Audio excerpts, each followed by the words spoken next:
Hi guys, in this video I'm going to be showing you how to change your category on your professional account on TikTok.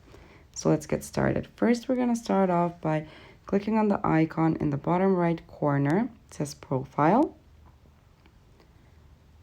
It's going to take us to our profile page. Now we're going to click on the rectangle that says edit profile. It's right below following, followers, and likes.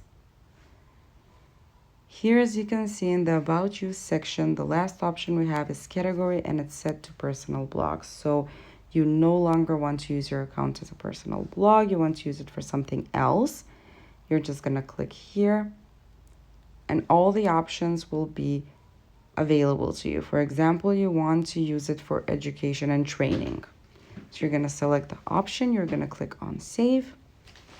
And as you can see now it's changed, and that's how it's done. Thank you for watching. Do click the like button if this video helped you and subscribe to our channel for more helpful videos. Bye!